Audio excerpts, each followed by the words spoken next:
नमस्कार दोस्तों, GS recipe के यूट्यूब चैनल पर आपका स्वागत है। आज हम प्रेसिडेंट के पार्ट 5 यानी कि राष्ट्रपति के भाग 5 के बारे में डिस्कस करेंगे। इसका जो पार्ट 1, पार्ट 2, पार्ट 3 और पार्ट 4 जो है वो अपलोड किया जा चुका है। आप उसको भी जाके देख सकते हैं। और अगर इस वीडियो की पीडीएफ आपको चाहिए तो डिस्क्रिप्शन में दिए गए टेलीग्राम लिंक पर जाकर आप इसको प्राप्त कर सकते हैं। तो शुरुआत करते हैं पहले क्वेश्चन से। आज का पहला क्वेश्चन है कि निम्न में से किस राष्ट्रपति ने एक शक्ति का प्रयोग किया था जिसे संवैधानिक शब्दावली में जेबी निषेधाधिकार यानी कि पॉकेट वीटो जो है वो कहा जाता था। इसका इस्तेमाल किन राष्ट्रपति ने किया था? वो इस्तेमाल किया था ज्ञानी जैल सिंह जी ने। Option number C is the right answer. कुछ महत्वपूर्ण तथ्य जान लीजिए। राष्ट्रपति जो ज्ञानी जैल सिंह जी ने 1986 में 1986 में भारतीय डाक संशोधन अधिनियम के संदर्भ में पॉकेट वीटो का प्रयोग किया था। विधेयकों के संबंध में राष्ट्रपति को 3 प्रकार की जो वीटो शक्तियाँ जो हैं वो दी गई हैं। पहली वीटो शक्ति है अत्यंतिक वीटो, दूसरी वीटो शक्ति है निलंबनकारी वीटो और तीसरी जो वीटो शक्ति है वो जेबी या पॉकेट वीटो कही जाती है। जेबी वीटो में राष्ट्रपति जो है वो विधेयक पर ना तो कोई सहमति देता है और ना उसे अस्वीकार करता है और ना ही उसे लौटाता है, परंतु एक अनिश्चित काल के लिए विधेयकों को लंबित कर देता है। ऐसा राष्ट्रपति विधेयकों पर निर्णय देने के लिए कोई समय सीमा तय नहीं होने के कारण किया जाता है। मतलब अगर राष्ट्रपति चाहता है कि इसको रद्द कर दिया जाए तो वो पॉकेट वीटो का ही इस्तेमाल कर देता है। तो इस क्वेश्चन का सही जवाब क्या था? वह था option number C is the right answer. अगले क्वेश्चन की ओर बढ़ते हैं। क्वेश्चन क्या है? प्रश्न बोल रहा है कि भारत के राष्ट्रपति के निषेधाधिकार की शक्ति का स्वरूप जो है वो किस प्रकार का है? संपूर्ण निषेधाधिकार है, बिल्कुल सही बात है। पॉकेट निषेधाधिकार है, बिल्कुल सही बात है। सस्पेंशन वीटो यानी कि निलंबनकारी निषेधाधिकार है, बिल्कुल सही है। 3 प्रकार की वीटो हैं, एब्सोल्यूट वीटो, पॉकेट वीटो और सस्पेंशन वीटो। इसका सही जवाब क्या हो जाएगा? वह हो जाएगा all of the above option are correct. Option number D is the right answer. अगले क्वेश्चन की ओर बढ़ते हैं। क्वेश्चन क्या है? क्वेश्चन बोल रहा है कि भारत का राष्ट्रपति अपना निषेधाधिकार यानी कि प्रीरोगेटिव पावर जो है इस शक्ति का प्रयोग कर सकता है। किस संदर्भ में इस शक्ति का वो प्रयोग कर सकता है? तो वो जो प्रयोग कर सकता है ना, केवल जनरल बिल यानी कि साधारण विधेयकों के लिए जो है वो इसका इस्तेमाल कर सकता है। ऑप्शन नंबर बी जो है इसका सही जवाब हो जाएगा। राष्ट्रपति जी जो है वो केवल साधारण विधेयकों पर अपनी निषेधाधिकार शक्ति का प्रयोग कर सकता है। भारत के राष्ट्रपति को संसद द्वारा पारित विधेयकों पर वीटो करने का अधिकार उतना प्रभावशाली नहीं है जितना कि अमेरिका के जो राष्ट्रपति है ना उनके पास है। भारत के राष्ट्रपति की वीटो शक्ति जो है वो अत्यंतिक, निलंबनकारी तथा जेबी वीटो यानी कि ऑब्सोल्यूट, पॉकेट और APS ऑब्सोल्यूट, पॉकेट और सस्पेंशन है। ठीक है, इसका मिला जुला एक स्वरूप अमेरिका के राष्ट्रपति के पास वीटो शक्ति है। तो इस क्वेश्चन का सही जवाब क्या था? वह था option number B is the right answer. अगले क्वेश्चन की ओर बढ़ते हैं। क्वेश्चन क्या है? क्वेश्चन बोल रहा है कि भारत के राष्ट्रपति के संदर्भ में निम्नलिखित में से कौन सा कथन सही है, आपको बताना है। पहला कथन है कि राष्ट्रपति अपने पद की अवधि समाप्त हो जाने पर भी तब तक बना रहता है जब तक उसका उत्तराधिकारी अपना पद ग्रहण नहीं कर लेता, बिल्कुल सही बात है। दूसरा कथन है कि राष्ट्रपति संसद का संयुक्त अधिवेशन बुलाता है, ये भी बात बिल्कुल सही है। क्वेश्चन का सही जवाब क्या हो जाएगा? वह हो जाएगा option number A is the right answer. राष्ट्रपति की जो पदावधि है उसके पद धारण करने की तारीख से 5 वर्ष तक की होती है। कितनी? पद धारण करने की तारीख से 5 वर्ष तक होती है। हालांकि वह अपनी पदावधि में किसी भी समय अपना त्यागपत्र जो है वो उपराष्ट्रपति को सौंप सकता है। किसको? उपराष्ट्रपति को दे सकता है। और अनुच्छेद 56 के क्लॉज 1 के सब क्लॉज सी में इसके अनुसार राष्ट्रपति जो है अपने पद की अवधि समाप्त हो जाने के बाद भी तब तक पद पर बना रहेगा जब तक उसका उत्तराधिकारी अपना पद ग्रहण नहीं कर लेता। और अनुच्छेद 108 के तहत राष्ट्रपति जो है वो दोनों सदनों की संयुक्त बैठक को बुलाता है एवं संबोधित भी करता है और लोकसभा अध्यक्ष जो है इसकी अध्यक्षता करता है। तो याद रखिएगा इस क्वेश्चन का सही जवाब क्या था? वह था option number A is the right answer. अगले क्वेश्चन की ओर बढ़ते हैं। प्रश्न क्या है? प्रश्न बोल रहा है कि निम्नलिखित में से किनकी नियुक्ति जो है वो भारत के राष्ट्रपति जी के द्वारा जो है वो की जाती है? वित्त आयोग के अध्यक्ष, इनकी नियुक्ति जो है भारत के राष्ट्रपति द्वारा की जाती है, सही बात है। योजना आयोग के उपाध्यक्ष की नियुक्ति क्या इनके द्वारा की जाती है? ये बात बिल्कुल गलत है, ये इनके द्वारा नहीं किया जाता है। और the chief minister of a union territory, संघ राज्य क्षेत्र के मुख्यमंत्री की जो नियुक्ति है क्या ये भी राष्ट्रपति करता है? बिल्कुल सही बात है। तो इस क्वेश्चन का सही जवाब क्या होगा? 1 और 3। देखते हैं 1 और 3 किस में है? 1 और 3 है ऑप्शन नंबर सी में। तो इसका सही जवाब क्या हो जाएगा? Option number C is the right answer. कुछ महत्वपूर्ण तथ्य जान लीजिए। महत्वपूर्ण तथ्य यह है कि भारत के संविधान के अनुच्छेद 280 में एक वित्त आयोग की स्थापना का प्रावधान किया गया है और संविधान के अनुसार वित्त आयोग के अध्यक्ष एवं एक अध्यक्ष और उनके नीचे 4 सदस्यों की नियुक्ति जो है वो भारत के राष्ट्रपति द्वारा 5 वर्ष के लिए की जाती है। इसके अलावा ऐसे संघ राज्य क्षेत्र जहां पर विधानसभा का अस्तित्व है, इनके मुख्यमंत्रियों की भी नियुक्ति राष्ट्रपति द्वारा की जाती है। ज्ञातव्य है कि दिल्ली, जम्मू कश्मीर तथा पौंडुचेरी ऐसे संघ राज्य क्षेत्र हैं जहां पर विधानसभा के गठन का प्रावधान किया गया है। इन संघ राज्य क्षेत्रों के मुख्यमंत्री की नियुक्ति राष्ट्रपति द्वारा ही की जाती है। और प्रधानमंत्री योजना आयोग का जो है वो पदेन अध्यक्ष होता है, इसको याद रखिएगा। और योजना आयोग के उपाध्यक्ष की नियुक्ति जो है वो प्रधानमंत्री करता है। कौन करते हैं? प्रधानमंत्री जी करते हैं। और वर्तमान में योजना आयोग के स्थान पर 1 जनवरी 2015 से नीति आयोग जो है, कौन सा? नीति आयोग जो है वो कार्यरत है, वो कार्य कर रहा है। तो इस क्वेश्चन का सही जवाब क्या था? इस क्वेश्चन का सही जवाब था option number C is the right answer. अगले क्वेश्चन की ओर बढ़ते हैं। प्रश्न क्या है? प्रश्न बोल रहा है कि निम्न में से भारत का राष्ट्रपति किसकी नियुक्ति नहीं करता है, आपको बताना है। प्रधानमंत्री की नियुक्ति राष्ट्रपति करता है, राज्यपाल की नियुक्ति भी राष्ट्रपति करता है और चीफ इलेक्शन कमिश्नर यानी कि मुख्य निर्वाचन आयुक्त की भी नियुक्ति राष्ट्रपति करता है। किसकी नियुक्ति राष्ट्रपति नहीं करता है? वो है वाइस प्रेसिडेंट, उपराष्ट्रपति की नियुक्ति।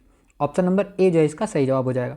भारत के जो राष्ट्रपति हैं वो उपराष्ट्रपति की नियुक्ति नहीं करते हैं और राष्ट्रपति के समान ही उपराष्ट्रपति का भी निर्वाचन जो है वो अप्रत्यक्ष यानी कि इनडायरेक्ट और अनुपातिक पद्धति के एकल संक्रमण सिद्धांत द्वारा ही इनकी नियुक्ति होती है। और उपराष्ट्रपति जो है वो लोकसभा और राज्यसभा के सदस्यों द्वारा चुने जाते हैं। अनुच्छेद नंबर 66 के क्लॉज 1 में उपराष्ट्रपति राज्यसभा का पदेन सभापति होता है। किसका? राज्यसभा का पदेन सभापति होता है।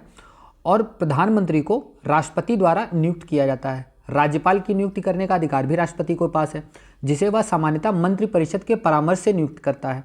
और मुख्य निर्वाचन आयुक्त के रूप में चुनाव आयोग के प्रमुख को भी चुनने का जो अधिकार है वो भी राष्ट्रपति को दिया गया है।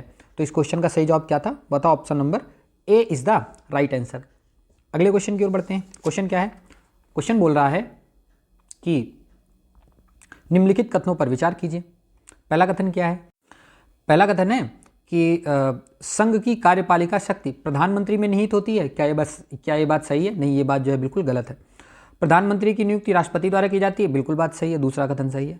तीसरा कथन है प्रधानमंत्री मंत्रिपरिषद के प्रधान होते हैं। क्या ये बात सही है? हाँ, ये भी बात बिल्कुल सही है। और चौथा दे रखा है कि यह आवश्यक नहीं है कि नियुक्ति के समय प्रधानमंत्री संसद के किसी भी सदन का सदस्य हो। ये भी बिल्कुल सही बात है। पहला छोड़ के 2, 3, 4 सही हैं। देखते हैं कौन सा ऑप्शन इसमें सही है। इसमें ऑप्शन हो जाएगा option number C is the right answer. Option number C is the right answer. कुछ महत्वपूर्ण तथ्य जान लेते हैं इनसे संबंधित। अनुच्छेद नंबर 53 के सब क्लॉज 1 में इसके अनुसार संघ की कार्यपालिका शक्ति जो है वो राष्ट्रपति में निहित होती है और वह इसका प्रयोग संविधान के अनुसार स्वयं या अपने अधीनस्थ अधिकारियों के द्वारा करेगा। संविधान के अनुच्छेद नंबर 74 के सब क्लॉज 1 के में यह व्यवस्था की गई है कि राष्ट्रपति की सहायता करने एवं उसको सलाह देने के लिए एक मंत्रिपरिषद होगी, जिसका जो प्रधान होगा वो कौन होगा? वो प्रधानमंत्री होगा। और अनुच्छेद नंबर 75 के सब क्लॉज 1 के अनुसार प्रधानमंत्री की नियुक्ति राष्ट्रपति द्वारा होती है और यह आवश्यक नहीं है कि प्रधानमंत्री नियुक्ति के समय संसद का सदस्य हो। कोई भी मंत्री या प्रधानमंत्री जो निरंतर 6 माह तक यानी कि 6 महीने की किसी अवधि तक संसद के किसी सदन का सदस्य नहीं है, उस अवधि की समाप्ति पर मंत्री यानी कि प्रधानमंत्री नहीं रहेगा। मतलब उसको त्यागपत्र देना होगा अगर 6 महीने तक उसने किसी भी सदन की सदस्यता ग्रहण नहीं की है। तो इस क्वेश्चन का सही जवाब क्या था? वह था option number C is the right answer. अगले प्रश्न की ओर बढ़ते हैं। प्रश्न क्या है? प्रश्न बोल रहा है कि कथन और कारण से रिलेटेड है। कथन है कि भारत का राष्ट्रपति ब्रिटिश राजा से भिन्न है। क्या ये बात सही है? हाँ, ये बात बिल्कुल सही है। दूसरा कथन है कि भारत के राष्ट्रपति का अमेरिका के राष्ट्रपति से मिलता है। नहीं, ये बात जो है बिल्कुल गलत है। तो इस क्वेश्चन का सही जवाब क्या हो जाएगा? इस क्वेश्चन का सही जवाब हो जाएगा option number C is the right answer. Option number C is the right answer. महत्वपूर्ण तथ्य जान लेते हैं।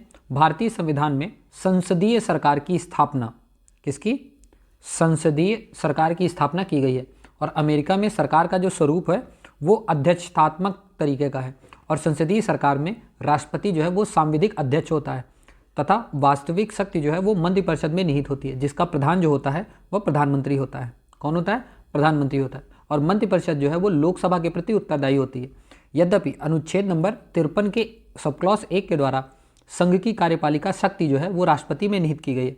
और भारत का राष्ट्रपति ब्रिटिश राजा से बिल्कुल भिन्न है, क्योंकि भारतीय राष्ट्रपति का जो चुनाव होता है वो वो मतलब जो इनडायरेक्ट वे से हम चुनाव करते हैं अपने राष्ट्रपति जी का, लेकिन जो ब्रिटिश राजा होता है वो वंशानुगत होता है, हायरार्की के बेसिस पे होता है ना। तो दोनों भिन्न हैं। तो इस क्वेश्चन का सही जवाब क्या था? इस क्वेश्चन का सही जवाब था option number C is the right answer. अगले क्वेश्चन की ओर बढ़ते हैं। प्रश्न क्या है? प्रश्न बोल रहा है कि कथन और कार्य से रिलेटेड फिर से कथन है कि शासन तंत्र में भारत के राष्ट्रपति की स्थिति ब्रिटिश राज्याध्यक्ष की भांति नहीं है। क्या ये बात सही है? ये बात बिल्कुल गलत है। ये बात जो है वो बिल्कुल गलत है। दूसरा कार्य दे रखा है कि राष्ट्रपति एक निर्वाचक मंडल द्वारा निर्वाचित किया जाता है। क्या बात सही है? हाँ, ये बात बिल्कुल सही है। तो इस क्वेश्चन का सही जवाब क्या था? वह था option number D is the right answer. Option number D is the right answer. कुछ महत्वपूर्ण तथ्य जान लेते हैं। महत्वपूर्ण तथ्य है कि भारत के राष्ट्रपति के चुनाव के लिए अप्रत्यक्ष निर्वाचन की पद्धति को अपनाया गया है, अर्थात भारत का जो राष्ट्रपति है वो निर्वाचित होता है। कौन होता है? निर्वाचित होता है। जबकि ब्रिटेन में वंशानुगत राज्याध्यक्ष होता है। अतः दोनों अलग अलग हैं और अनुच्छेद 54 में उपबंध किया गया है कि राष्ट्रपति का निर्वाचन ऐसे निर्वाचक गण के सदस्य करेंगे जिसमें पहले नंबर पे संसद के दोनों सदनों के निर्वाचित सदस्य होंगे, दूसरा राज्यों की विधानसभाओं के निर्वाचित सदस्य होंगे, और 70वें संविधान संशोधन अधिनियम 1992 के द्वारा अनुच्छेद 54 और अनुच्छेद 55 में राज्य के अंतर्गत दिल्ली राष्ट्रीय राजधानी राज्य क्षेत्र और पौंडीचेरी की विधानसभाओं के निर्वाचित सदस्य भी राष्ट्रपति के चुनाव में भाग लेते हैं। और शासन तंत्र में भारत के राष्ट्रपति की स्थिति वही है जो ब्रिटेन के राज्याध्यक्ष की है। ठीक है, तो इस क्वेश्चन की का सही जवाब क्या था? वह था option number D is the right answer. अगले क्वेश्चन की ओर बढ़ते हैं। क्वेश्चन क्या है? क्वेश्चन बोल रहा है कि वह राष्ट्र का प्रतिनिधित्व करता है परंतु राष्ट्र का नेतृत्व नहीं करता। यह उक्ति इनमें से किस पर लागू होती है? तो यह जो उक्ति है वह राष्ट्रपति जी के ऊपर लागू होती है। ऑप्शन नंबर बी जो है इसका सही जवाब हो जाएगा। अगले क्वेश्चन की ओर बढ़ते हैं। क्वेश्चन क्या है? फिर से कथन और कारण से रिलेटेड क्वेश्चन है कि भारत के राष्ट्रपति अप्रत्यक्ष रूप से चुने जाते हैं। बिल्कुल सही बात है। सरकार के संसदीय स्वरूप में राज्याध्यक्ष केवल नाममात्र अध्यक्ष होता है। क्या बात सही है? हाँ, ये बात बिल्कुल सही है। तो इस क्वेश्चन का सही जवाब क्या हो जाएगा? दोनों सही है और इसकी व्याख्या भी ये करता है। ऑप्शन नंबर ए जो है इसका सही जवाब हो जाएगा। अगले क्वेश्चन की ओर बढ़ते हैं। क्वेश्चन क्या है? क्वेश्चन बोल रहा है कि भारत के राष्ट्रपति के विशेष अभिभाषण के संदर्भ में निम्नलिखित में से कौन सा कथन सही है? आपको बताना है। पहला कथन है कि राष्ट्रपति लोकसभा के साधारण निर्वाचन के पश्चात प्रथम सत्र और प्रत्येक वर्ष के प्रथम सत्र के आरंभ में संसद के दोनों सदनों की संयुक्त बैठक को संबोधित करता है। क्या बात सही है? हाँ, ये बात बिल्कुल सही है। दूसरा कथन है कि राष्ट्रपति अपने अभिभाषण में संसद को उसके आह्वान के कारणों के विषय में सूचित करता है। क्या बात सही है? हाँ, ये बात बिल्कुल सही है। सही जवाब क्या हो जाएगा? इस क्वेश्चन का सही जवाब हो जाएगा बोथ ऑप्शन ए और option B is the right answer. Option number C is the right answer. अगले क्वेश्चन की ओर बढ़ते हैं। क्वेश्चन क्या है? क्वेश्चन बोल रहा है कि भारत में निम्नलिखित में से किसके पास विदेशी संधियों पर बातचीत करने की शक्ति है? तो ये शक्ति किनके पास है? ये जो शक्ति है वो राष्ट्रपति जी के पास है। ऑप्शन नंबर बी जो है इसका सही जवाब हो जाएगा। अगले क्वेश्चन की ओर बढ़ते हैं। क्वेश्चन क्या है? क्वेश्चन बोल रहा है कि कथन और कारण से रिलेटेड है। कथन कारण। कथन बोल रहा है कि भारत का राष्ट्रपति संसद द्वारा स्वीकृत किसी भी विधेयक को सदनों के पुनर्विचार के लिए लौटा सकता है। क्या बात सही है? बिल्कुल बात ये जो है वो गलत है। राष्ट्रपति धन विधेयक को संसद के पुनर्विचार के लिए नहीं भेज सकता है। क्या बात सही है? ये बात बिल्कुल सही है। क्वेश्चन का सही जवाब क्या हो जाएगा? वो हो जाएगा option number D is the right answer. Option number D is the right answer. अगले क्वेश्चन की ओर बढ़ते हैं। क्वेश्चन क्या है? क्वेश्चन बोल रहा है कि क्वेश्चन है फिर से 4 स्टेटमेंट दे रखे हैं, आपको बताना है कौन सा स्टेटमेंट सही है कौन सा गलत है। पहला स्टेटमेंट है कि भारतीय विधान पालिका में राष्ट्रपति एवं संसद के दोनों सदन शामिल होते हैं। क्या ये बात सही है? हाँ, ये बात बिल्कुल सही है। दूसरा है यदि राष्ट्रपति विधेयक को लौटाना चाहे तो वह 1 माह के भीतर ऐसा करेगा। क्या ये बात सही है? ये बात बिल्कुल गलत है। तीसरा कथन है कि राज्यपाल द्वारा राष्ट्रपति की सहमति हेतु आरक्षित विधेयक को 2 माह के भीतर विधायिका के पुनर्विचारार्थ भेजा जा सकता है। क्या ये बात सही है? ये बात बिल्कुल गलत है। और चौथा कथन है कि गैर वित्तीय विधेयक के संदर्भ में संविधान द्वारा कोई समय सीमा निर्धारित नहीं की गई है जिसके अंतर्गत राष्ट्रपति सहमति, विलंब अथवा असहमति घोषित करता है। क्या ये बात सही है? बिल्कुल ये बात जो है वो बिल्कुल सही है। सही जवाब क्या हो जाएगा इस क्वेश्चन का? वो हो जाएगा option number C is the right answer. Option number C is the right answer. अगले क्वेश्चन की ओर बढ़ते हैं। प्रश्न क्या है? प्रश्न बोल रहा है कि राष्ट्रपति द्वारा घोषित अध्यादेश की अधिकतम संभाव्य अवधि कितनी हो सकती है? तो जो संभाव्य अवधि जो है वो 7.5 माह की हो सकती है। ऑप्शन नंबर डी जो है इसका सही जवाब हो जाएगा। अगले क्वेश्चन की ओर बढ़ते हैं। क्वेश्चन क्या है? प्रश्न बोल रहा है कि निम्नांकित में किस प्रकार के प्राधिकार भारत के राष्ट्रपति को प्राप्त हैं? किस प्रकार के प्राप्त हैं देखते हैं। पहला है कि वास्तविक और लोकप्रिय, रियल और पॉपुलर प्राप्त हैं, तो ये बात बिल्कुल गलत है। दूसरा है औपचारिक और विधिक, क्या ये प्राप्त है? हाँ, ये बिल्कुल प्राप्त है। दूसरा राजनीतिक और नाम मात्र, क्या ये सही है? नहीं, ये बात बिल्कुल गलत है। और संवैधानिक और नाम मात्र, ये बात सही है? बिल्कुल ये बात सही है। सही जवाब क्या हो जाएगा? वह हो जाएगा option number D is the right answer. 2 और 4 सही। अगले प्रश्न की ओर बढ़ते हैं। प्रश्न क्या है? कथन और कारण से रिलेटेड है। कथन बोल रहा है कि अपने कार्यकाल के दौरान भारत के राष्ट्रपति के विरुद्ध किसी भी न्यायालय में मुकदमा नहीं चलाया जा सकता, बिल्कुल सही बात है। और कारण दे रहा है कि भारत का पद संविधान के ऊपर होता है, ये बात बिल्कुल गलत है। संविधान सबसे ऊपर है, राष्ट्रपति का पद संविधान के ऊपर नहीं है। सही जवाब क्या हो जाएगा? ए सही है, परंतु आर जो है वो गलत है। ऑप्शन नंबर सी जो है इसका सही जवाब हो जाएगा। अगले प्रश्न की ओर बढ़ते हैं।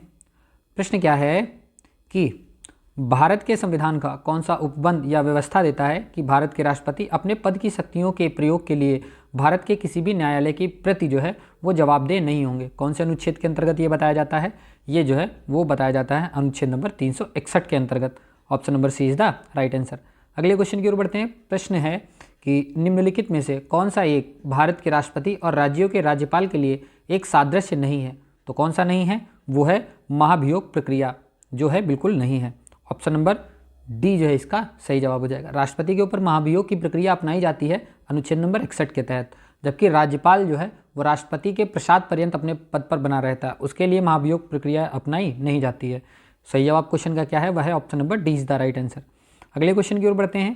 3 कथन दे रखे हैं, आपको बताना है कौन कौन से कथन सही है। पहला कथन है कि राष्ट्रपति को विशिष्ट जानकारी पाने के लिए मंत्रिपरिषद को संबोधित करने और संदेश भेजने का अधिकार है, बिल्कुल सही बात है।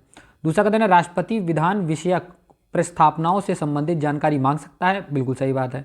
तीसरा कथन है संघ के प्रशासन संबंधी मंत्रिपरिषद के सभी विनिश्चय राष्ट्रपति को संसूचित किए जाने चाहिए, क्या बात सही है? हाँ, ये बात बिल्कुल सही है। सही जवाब क्या हो जाएगा? वह हो जाएगा option number D is the right answer. अगले क्वेश्चन की ओर बढ़ते हैं। क्वेश्चन क्या है?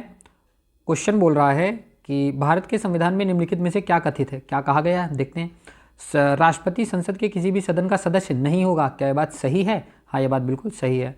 संसद राष्ट्रपति और 2 सदनों से मिल संसद जो है वो राष्ट्रपति और 2 सदनों से मिलकर बनेगी, बिल्कुल सही बात है। तो इस क्वेश्चन का सही जवाब क्या हो जाएगा? Both 1 and 2 are correct. Option number B is the right answer. और आज के अंतिम क्वेश्चन और राष्ट्रपति सेक्शन के अंतिम क्वेश्चन की ओर बढ़ते हैं कि राष्ट्रपति के अंगरक्षक क्या हैं? राष्ट्रपति के अंगरक्षक कौन कौन से देखते हैं। राष्ट्रपति सचिवालय के नियंत्रण अधीन पुलिस बल होते हैं, ये बात बिल्कुल गलत है। संसदीय बल होते हैं, ये भी बात बिल्कुल गलत है। दिल्ली पुलिस की एक यूनिट होती है, गलत बात है।